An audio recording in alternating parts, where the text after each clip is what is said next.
Търсене на антики, втора част. Първи етаж. Шиничката я намерихме на втория етаж, сега ще търсиме на първия етаж. Първо отваряме вратата. Чакай да видим. Ще да влезе.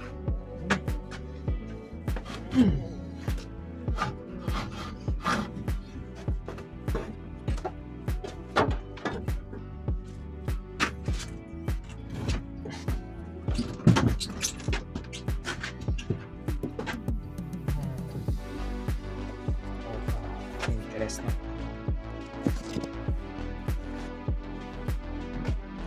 Сезам, отвори се. И сега започваме.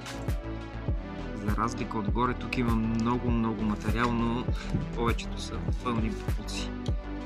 То затова и има, защото е буклук за нищо не върши. Тези столчета май могат да се реставрират. Не знам.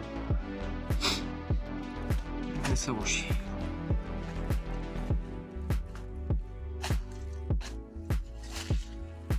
Тук какво има? Фасонка. Трябва на някой фасонка. Това какво е? Някакъв ключ. Не да знам.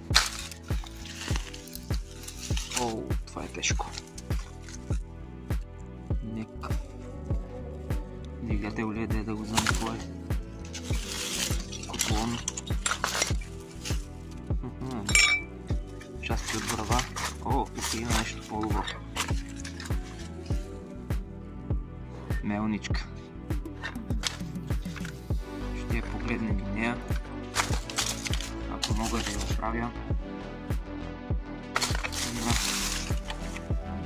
Нататък. Буклуци колкото щеш. Но погледнете. За какъв строеж става въпрос. Мега яко.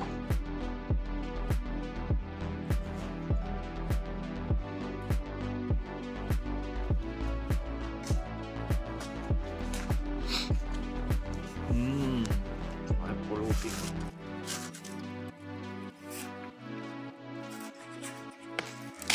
Какво пише?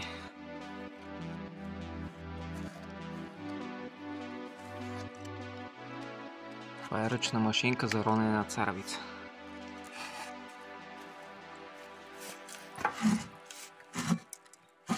Ами мисля, че ще мога да я направим. Тя всъщност си е добре, здрава е.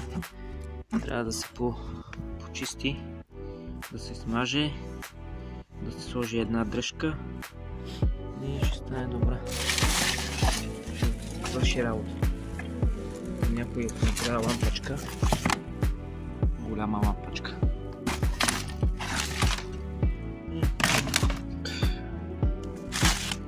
Кое е това списание? Ние! Година трета. 99-та година. Ние. Лъвът се готви за скок. Яко. Ще го вземем да го разгледаме. Какво има тук? Ловим за качалка.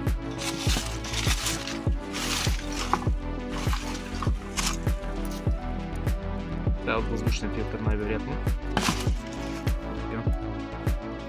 Сега така като гледам тук и си мисля какво се крие под земята. Има ли начин да проверим? Знам, че има машинки, които сигнализират, ако има нещо под земята. Ще бъде интересно. Тук е бяло живот и със сигурност ще има находки. Погледнете за какво става въпрос. За какво стойки. Хората на времето са гледали животни. Това е перфектен